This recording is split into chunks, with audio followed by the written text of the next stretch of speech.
Mayong buntag o happy Sabat ka na itong tanan mga pinanggap kong mga kaigsunan dakang Kristo. Lagon kayong Diyos mga kaigsunan sa iyang kanunayon nga pag atiman o pagpangga nato. Ngawa kita niya pasagdae.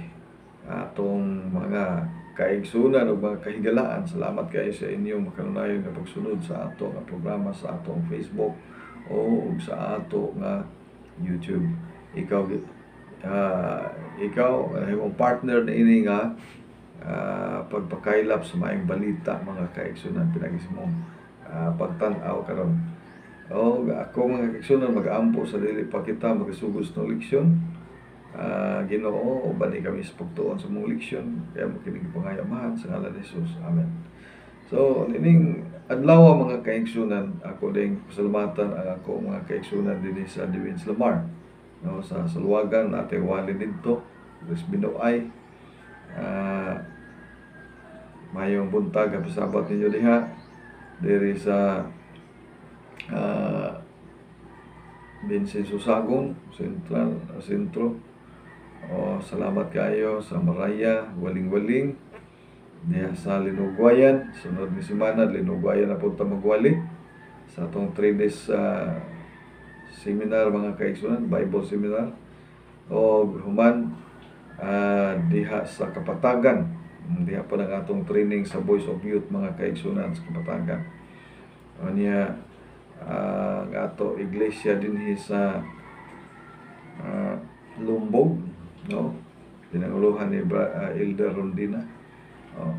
Dayon dito sa Sagwa mga kaigsunan, Tigian, Tulapok, dayon dito sa Tiguha.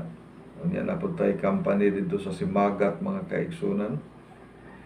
Kami nga company, no, mga kauban bago na bautismuhan. Dayon ang dito po sa diri po sa kuan mga kaigsunan. Igat Island, Ginimanan. Congratulations po dahil sa Digon mga kaigsunan kay malamposon kay tas Digon, no. Unya diha sa diri sa San Antonio sa atong Central Church mga kaigsunan sa Margos. So malipayan kay ta mga kaigsunan nga ang Ginoo nagauban sa iyang mga katawhan, nagauban sa iyang iglesia nga kitang tanan mga kaigsunan gipanlanginan gyud sa Ginoo.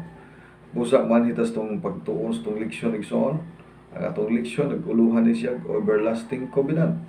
Ang pakigsaan sa Ginoo didto kang kinsa kang Abraham mga kaigsunan, no, nga ang Ginoo nag-promise gyud nga iyang panalanginan si Abraham kauban sa iyang mga kaliwatan mga kaigsunan. Dili lang dahil si Abraham ay makadawat sa panalangin kundi apil na sab ang iyang mga kaliwatan, ang iyang mga anak, mga apo, tanan nga mga sakop sa iyang panimalay. Igsuon ang ngalan sa Ginoo sa may pagtawag sa ngalan sa Ginoo, gitawag siya Yahweh, the everlasting God, the Almighty God. Ang mga kaigsunan ang kahulugan sa pulong Yahweh. Niya unsay epektuan ang mga kaigsunan sa diha nga gikuan si Moses mga kaigsunan gitawag niya I am. Ako mao ako. Niya diri mga kaigsunan sa ato nga pagtuon si sa pinadayag sa Revelation si John mga kaigsunan nagsulti siya sa pinadayag nga kini siya ang maabot nga Ginoo mga kaigsunan si Kristo maabotay siya siya ang gipadayag mga kaigsunan, siya ang gisulti nga mao siya mao siya. Anya kini nga kuan mga kaigsunan he was gikinahanglan sa nato nga makahibalota makasabota og kinsa ning Ginooha nga atong gialagaran mga kaigsunan, kinsa ning Ginooha nga atong ginasimba. Kay kung di po ta masayod mga kaigsunan, dili pud kaayo lig-on ang atong pagtuo kung wa po ta nasayod kinsa ni wala nga ang atong Ginoo nagpaila siya nga He is the Almighty God. Dahil sa itong leksyon gitawag siya El Shaddai. El Shaddai mga kaigsunan, God Almighty. Oh. Niya kini nga Ginoo mga kaigsunan, gi-introduce niya ang iyang kaugalingon. Gi-introduce niya ang iyang kaugalingon. Sa Genesis 17 verse 1, gi-introduce niya. Iyang gitawag si Abraham, no? Si Abraham ang kaigsunan, gisaaran niya. Si Abraham dili naunta. Siya angay mga anak tungo siyang pangidaron. Siya ug ang iyang asawa gulang na kaayo. Pero unsay giingon sa Ginoo, kinahanglan Abraham nga ako kang tagaan og pakigsaad nga ang imong kaliwatan. Wa pagali na tao ang anak ni Abraham nga si Isaac. Gisultian na sa Ginoo nga naa siya'y mga kaliwatan o ang iyang kaliwatan ingon sa bunbon sa dagat, ingon sa mga bituon sa kalangitan, mga kaigsunan sa kadaghan. So daghan kaayo di mayhap mga kaigsunan. Siguro posible nga ni Kuryanap sa tibok kalibutan mga kaigsunan, mga anak ni Abraham. Kita sab nahimutang anak sa ni Abraham pinagis pagtuo, no? Kitang mga nagatuo sa Ginoo. Ako nagatuo nga kita anak tang Abraham pinagis pagtuo, dili pinagis sa iyang dugo kundi pinagis sa pagtuo kay Abraham nahimo mang abahan sa pagtuo, muning na bless niya ang mga nason mga kaigsunan. Iyang na bless kay diha man na linya sa Ginoong Hesus sa iyang mga kaliwatan. Sa usa sa iyang kaliwatan mga kaigsunan dito na linya sa Ginoong Hesus. Kanang iyang lineage mga kaigsunan dito siya Mary mga kaigsunan, kanang iyang mamas Mary sakop na siya sa mga Hudiyo mga kaigsunan, no? Wala nga ang kaluwasan naggikan sa mga Hudiyo tungod kay si Kristo Hudiyo ba mga kaigsunan, mga atong tan-awon kung ngano si Kristo nahimo siyang panalangin nga mo'y katumanan sa saad sa Ginoo ngadto kang Abraham nga pinaagi kanimo panalanginan ang tanang mga katawhan. Kay kung mutuo na kung kanigring Hesus mga kaigsunan, moalagad na kaniya, mahimo namang panalangin sa Ginoong Hesus nimo, o ikaw po mahimo pugang panalangin ngadto sa mga tao. O bisan din ka magpuyo mga kaigsunan sa kalibutan karon, kung ikaw nagtuo kang Ginoong Hesus, nagalagad kang Ginoong Hesus, nagsunod kang Ginoong Hesus, nagsunod sa iyang mga sugo, ikaw igsoon mahimo sang panalangin diha sa imong mga silingan, sa imong pulianan, sa imong Ginoong trabahoan o sa tanan nimo ang mga dapit nga imong pag-adtuan, mahimo kang panalangin tungod kay mo na saad sa Ginoo sa iyang mga katawhan. Busa igsoon ang atong pag-ila, no? Kini si Ginoong Hesus gitawag El Shaddai. El Shaddai meaning the Almighty God and also abundant in riches. Iyan ang ihatag niyang riches mga kaigsunan, iyang kadato sa himaya o dungog. Iyan ang ihatag sa matag usa nato nga gusto na makabato niini pinagi sa atong pagampo, no? Dili man siguro ang Ginoo moingon nga bawal mahimong dato, no? So sa ato pa mga kaigsunan materially o spiritually ihatag sa Ginoo basta imong gipangayo, imong gikinahanglan alang sa iyahang himaya. Mao na mga kaigsunan El Shaddai, the God of the Almighty God and abundant in riches, and then He's willing to give those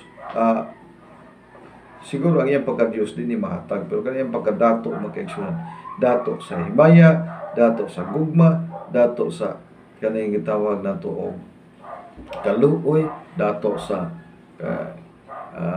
pagpailog, kini mahatag na sa Ginoo. Kanang material mga kaigsunan mayong ka nga gusto ko mahimo po kong dato, nagdepende na lang po na mga kaigsunan kung angayan pa kang hatagan. Kung hatagan po kas Ginoo walang material nga kadato niya mao na po maka-impierno nimo, makapawala sa imong pag-alaga sa Ginoo kay nagsalig na ka sa imong mga bahandi, murag di po tingali katagaan ang mga kaigsunan ug maunay makita sa Ginoo nga samputanan sa imong kinabuhi.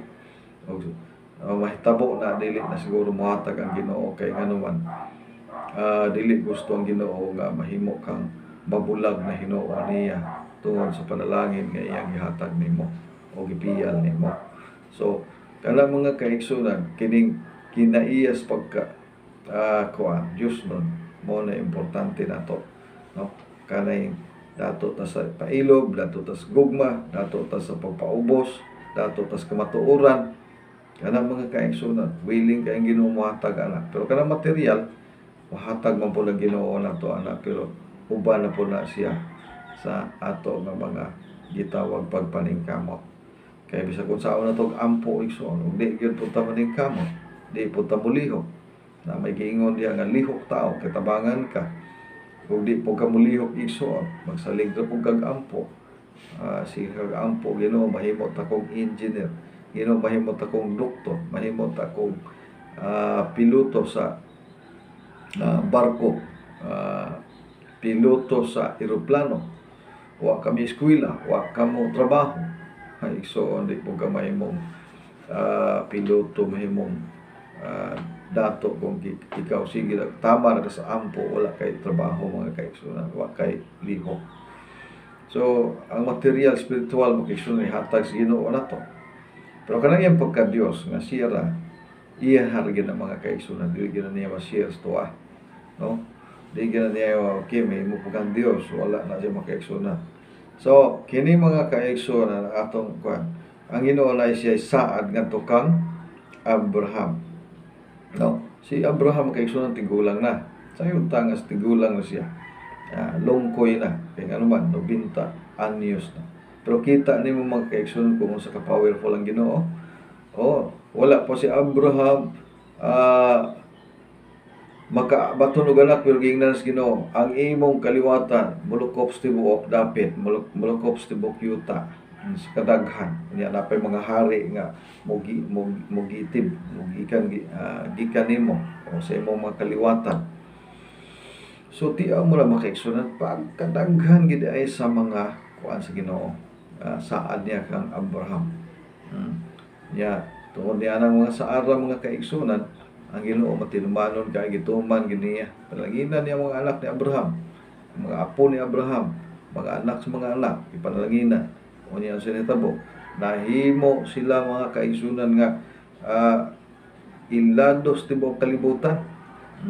Bisan karon naagyapon na sa ilahang mga kaigsunan nga mga kaliwatan, kadugo mga kaigsunan. Yung kag mga Israelites, mga Jewish, perting kuha na kayo makisna, perting brighta kayo, inventor, scientist, na nila mga kaigsunan. Because God fulfilled His promise to the people of Israel.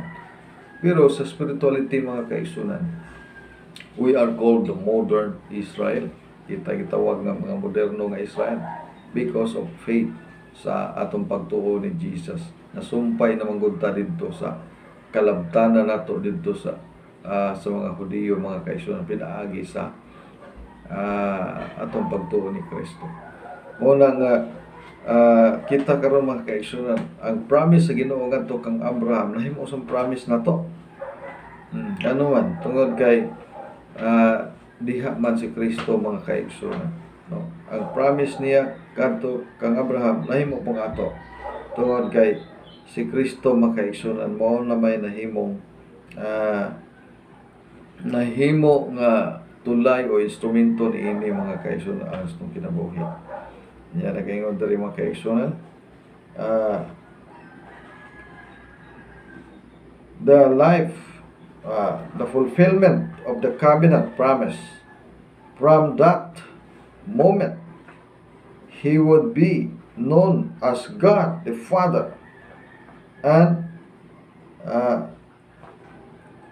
to the multitudes. So multitudes mga kaigsunan, sa nations, no? Sa mga kinabag-ang tao sa tibuok kalibutan, siya nahimong amahan, no? Yung amahan siya, tiaw mo na mga kaigsunan. So the stages of covenant mga kaigsunan, kining stages covenant, ang Ginoo naghatag og covenant ngadto kang Abraham. Una, naa siya sa Genesis 12, sugo mga kaigsunan, no? Naging siya go out of your country. Iyang gisugo si Abraham magkaigsunan nga pagkauson siya gikan diha sa iyang nasod. Ayaw pagpabilin diha, kay kung magpabilin ka diha dili ka mahimong akong katawhan. Kay kung magpabilin ka diha mga kay Abraham, matakdan ka sa ilang Diyos, sa ilang pagkamasimbahon, matuuhon sa gitawag og Diyos. Muna nga dili ko gusto nga magpabilin ka diha, gawas diha, kay himuon ti kang usa ka dakong nasod. Himuon ti kang blessing, himuon ti kang panalangin ngadto sa mga katawhan sa tibuok kalibutan. Unang pagawson siya dito makaigsunan. Dahil ikaduha, kuman gihapon mga kaigsunan, I am the Lord your God, every male child shall be circumcised. Pagdala diri og kanang nating karnero, muna ikuan sa Ginoo mga kaigsunan. Then ang ikatulo mga kaigsunan, ingon siya nga every male child shall be circumcised. Katong pag-circumcise makigsunan paila to sa ilang pagka Hudiyo, sa ilang pagka Jewish mga kaigsunan.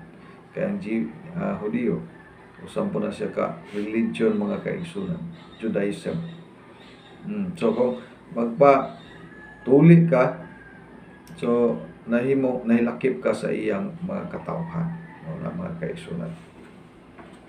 So God is to bless this covenant with Abraham and his descendants. So dili lang diay kang Abraham lang to nga covenant, kun dili ngadto sa iyang nagasunod nga mga kaliwatan. Mo bitaw nga pagdagan sa mga kapanahunan mga kaigsunan, more than 2,000 years. 400 sila na ulipon sa Egypt, then igawa sila diha sa kuan. Dayon daga na po ang kapanahunan padulong ni Kristo mga kaigsunan. It's about more than 2,000 years mga kaigsunan ang ilang pag sunod ni nga covenant mga kaigsunan hangtod panahon ni Kristo. Na si Kristo na po mo ni padayon ni nga covenant padulong na po sa atua mga kaigsunan.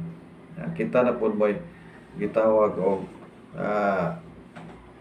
wild olive, matod pas Bible makaigsunan, wild olive kag engrafted diha sa pure olive mga kaigsunan nga mao ang katawhan sa Israel. So unsa may obligation ini nga covenant mga kaigsunan? Matod pa din itong leksyon mga kaigsunan, this is a covenant of grace. It is God's initiative. He offers to do for so what was Christ. However, it's not whatever covenant. Those who accept God's covenant have to do this part. The covenant is broken when he disobey God. Kung atong lapason ang isugo sa Ginoo, ang balaod sa Ginoo, atong gilapas ang pag-igsaad mga kaigsunan. But don't